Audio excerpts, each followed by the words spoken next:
Hey guys, welcome back. We are doing lesson 24 for Wit and Wisdom.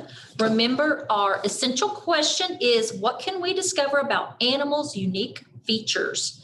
So our focus question is, how do animals use the same features in unique ways?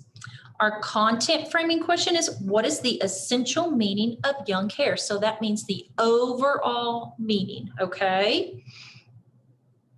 And what we're going to be working on is, how do I use an illustration in my description to clarify ideas? All right, so in this lesson, we're going to begin by interpreting the essential meaning of young hare. But before we get started, let's practice our fluency sheet. So let me get our screen shared here. All right, this is option A with fluency. And it says, option A, what do you do with a tail like this, Steve Jenkins? What do you do with ears like these? If you're a jackrabbit, you use your ears to keep cool. If you're a cricket, you hear with ears that are on your knees. If you're a bat, you see with your ears. Animals use their noses, ears, tails, eyes, mouth, and feet in very different ways.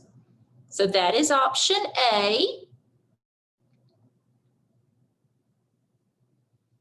Option B. What do you do with a tail like this, Steve Jenkins? What do you do with a tail like this? If you're a lizard, you break off your tail to get away. If you're a skunk, you lift your tail to warn that a stinky spray is on the way. If you're a monkey, you hang from a tree by your tail. Animals use their noses, ears, tails, eyes, mouths, and feet in very different ways. Now remember, when we are reading our fluencies, that we are reading the way we talk, that we read we're not reading word for word, okay? We have a good, clear voice, all right? And we're not reading too loud or too low. And we're not reading fast and we're not reading slow. We're reading just right so people understand you, okay? So it's just like the way we talk.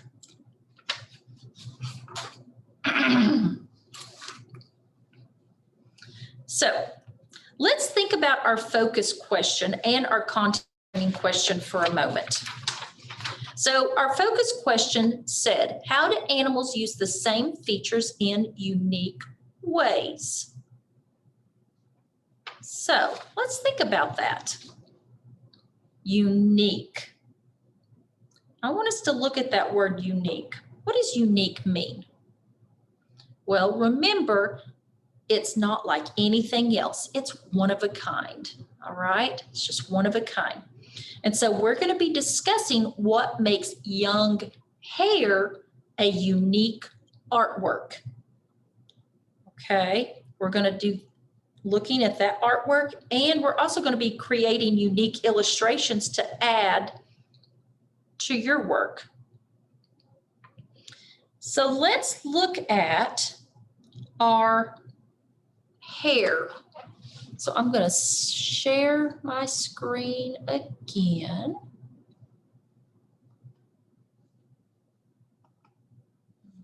Okay, let me move some things around, my friends. Let's go here. All right, so you should be seeing the hare on your page. And remember, we are identifying the essential meaning of the hare. Now, we've been closely examining features included in this painting. Now, let's think about that. What features have we seen on this hare? Well, I see those long ears. I see the eyes. I see the nose. I see its paws. It's got the sharp claws on it. I've got whiskers. Okay. Now, what on this painting makes this hair look real? I think it's the hair, don't you think so? That's what makes it look real to me. I mean, it looks like it stands off. It's just the texture of it that it just stands off to me. Okay, so how does the artist make this hair seem real for you? What does he show you that makes it seem real? I think he just shows all the details because the details are amazing on this. The hair, where it's like you could go up to it and you can just feel it, that it's got a lot of different textures and coarseness to it, but it also goes around the body parts also to where it looks real.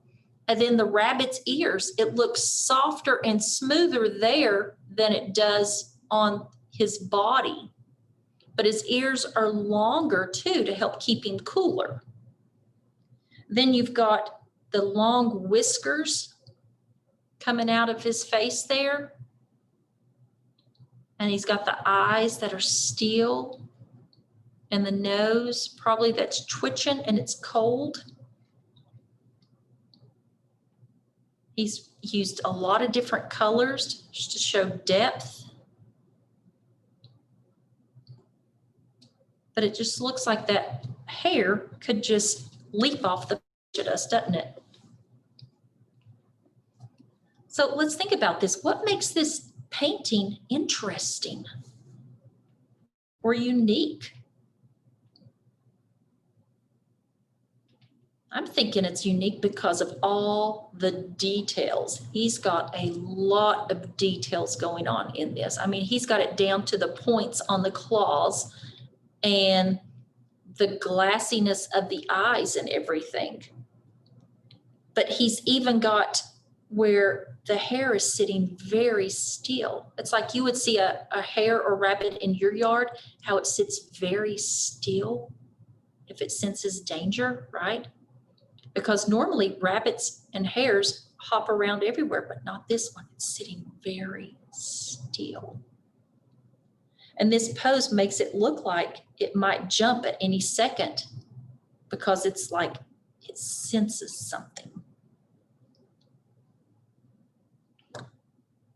And I know I've seen rabbits in my yard, but I've never seen a hare. I've never seen a hare with long ears. I've always seen rabbits.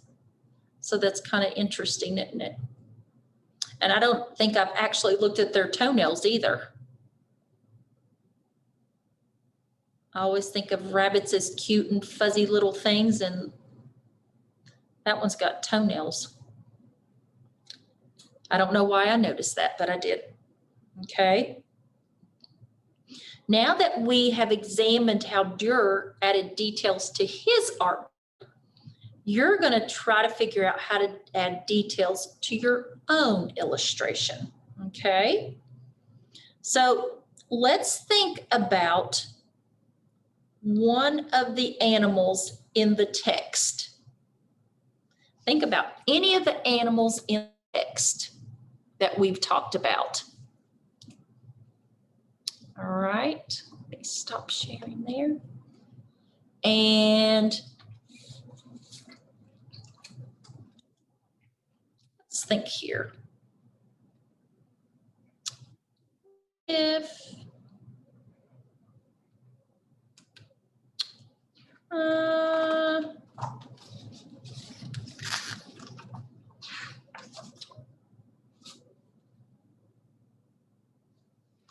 What if I drew this picture? I'm going to put a drawing up here on the board. Excuse me.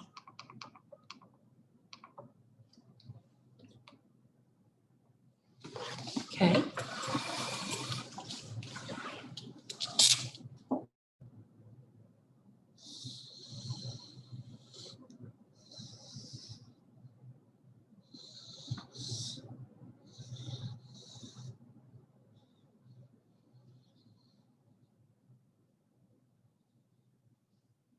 Okay, that's a giraffe. Doesn't look like a giraffe, does it? Why is that?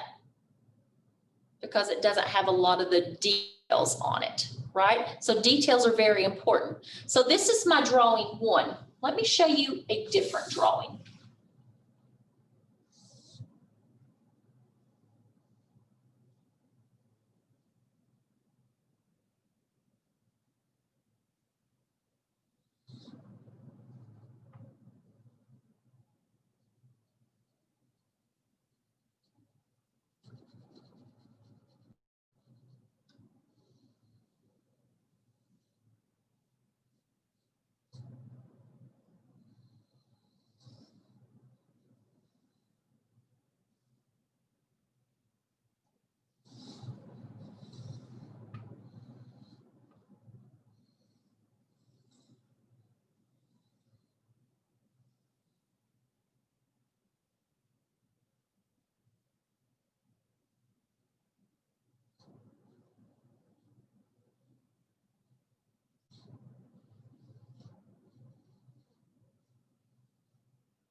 Okay, now,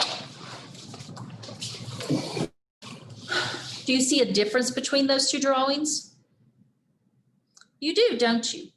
Because on one, I don't have any details on it, but on the other one, I have details on it. So why is using details important? Because it helps us understand what we've drawn. You didn't have any clue of what I drew over there, did you? No, it could have been a horse, could have been a dog. I don't know. But over here, I added details to it and made it look like a giraffe, didn't I? Yes.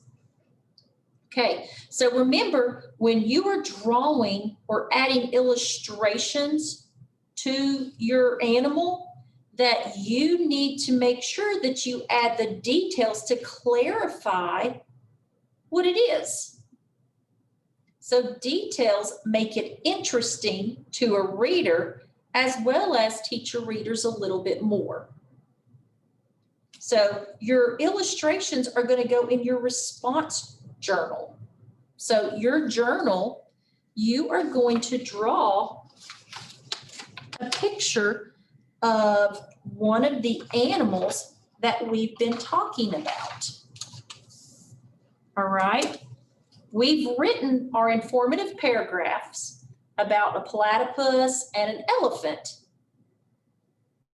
So what I would like for you to do is, I would like to see you draw a picture to go along with that informative paragraph. So you can draw a platypus or you can draw an elephant, all right? Or if you choose to do a different one, that's fine. But remember, you need to make sure that you use a lot of details so we know what your picture is, okay? So let's see here.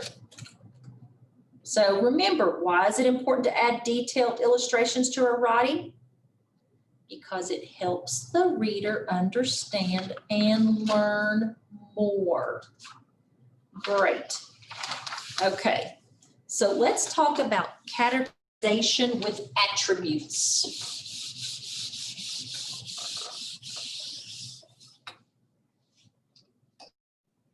All right, so we've got a chart here,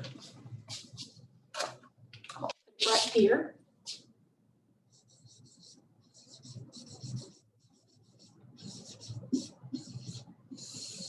Mammals. Then we've got attribute 1.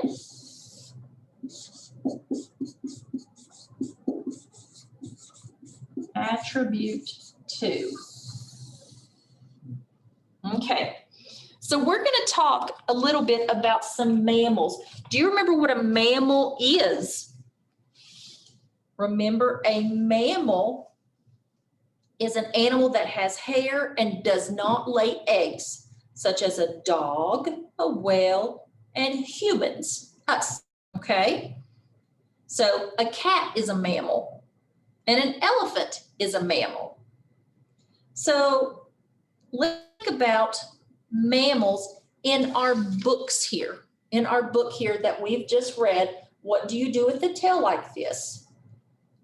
Let's think about the mammals that are in here. So if I open up to page 5 and 6 in here,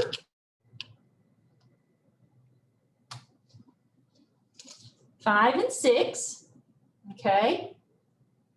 You've got the platypus, the hyena, the elephant, the mole, and the alligator. All right? Which of these animals do you think are mammals? Well, we know the platypus is, even though it lays eggs, it is a mammal. We also know the hyena is because it's more like from the dog family. Okay. We also know the elephant is good. And the mole. But an alligator is not because it lays eggs. All right. So let's think about this. I'm going to pick the hyena, for example, down there at the bottom. Okay. All right. So I'm going to write hyena on my chart.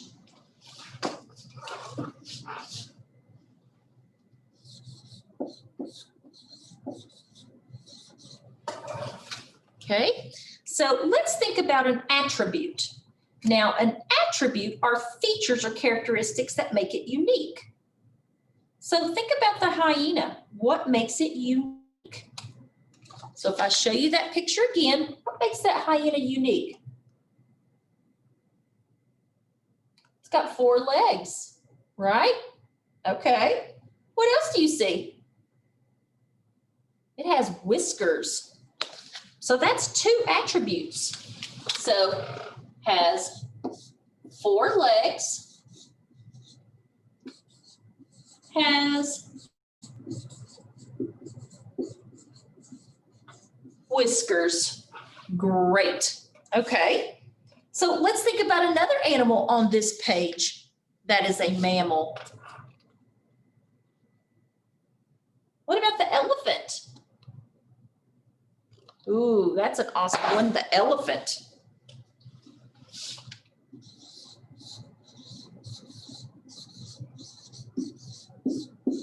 What do you notice about the elephant?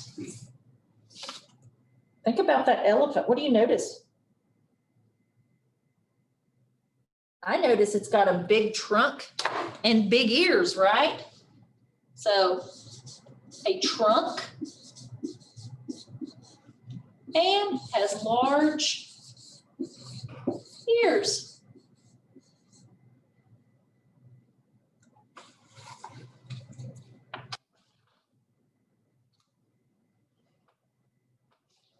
Oh, what about the platypus? We could put platypus on there, couldn't we? Let's put the platypus on there.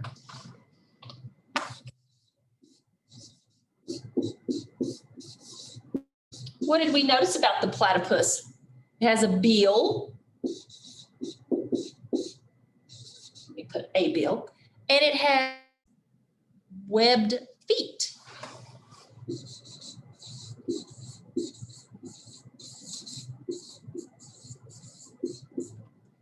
Webbed feet. Great. So this is a mammal and its attributes. Great job. Okay. So remember, in your drawing, in your journal, one of the animals you choose, make sure to add its attributes. These are just a couple attributes of these animals, but the animal that you choose, make sure that you give it all the features that it's supposed to have, okay? And make sure to send that in, all right? So that is the end of our lesson today. Thank you for working so hard.